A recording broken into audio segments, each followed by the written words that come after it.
Maraming nagre-request na magluto daw ako ng lechon kawali na may hawakan. Okay, lechon kawali na may hawakan.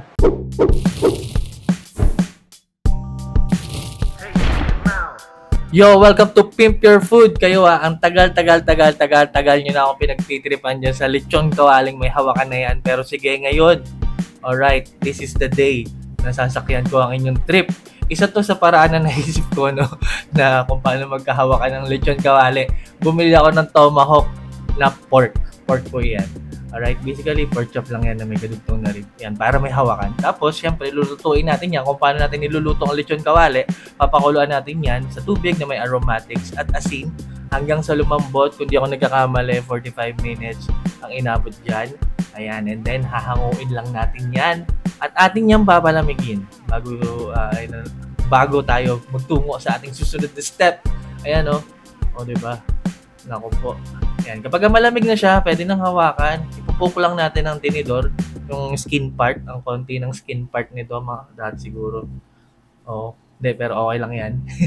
Para lang release yung moisture niya, no? Lagyan natin or i-rub natin ng asin.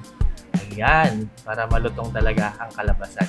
And then, nilagay ko muna sa ref. Bukas ko na lang lulutuin. Ako'y may lakad. Ayan. At, yun, kinabukasan. Prito na natin yan. Ayan. Ganun lang. Hintayin lang natin maging crispy yung kanyang balat. Ayan. Parang lechon kawali. Ganun na ganun lang din, guys. Ayan, o. Oh, diba? Ayaw pa magpakuha. Oh, tingnan nyo naman yan.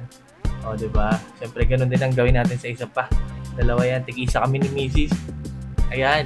And then, pagkahango, patuloyin natin yung excess na mantika. Lamigin natin ng konti para lumutong yung kanyang balat. And now, look at that. Grabe kayo. Ayan. Kung ako tatanungin nyo kung uulitin ko ba to, hindi na ho. Mas masarap pa rin talagang nililechon kawali. Siyempre, yung pork belly, kasi maganda yung ratio ng fat at ng kanyang meat. No? Kaya hindi dry at mas flavorful. Ito nga, dahil ito ay pork chop, nakita nyo naman, no, may isang malaking chunk na laman dyan. Ang dry niyan, mga boss. Pero syempre, inubos namin yan kasi masarap. Masarap pa rin naman, di ba? Dinaan natin sa sarsa.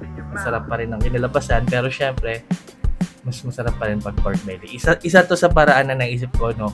Para dyan sa lechon kawali nyo na may hawakan. May isa pa akong paraan na naiisip, pero kung kontento na kayo dyan, sana kontento na kayo dyan, yan na lang. No? Request lang kayo dyan, lagay nyo sa comment section, pipili tayo dyan.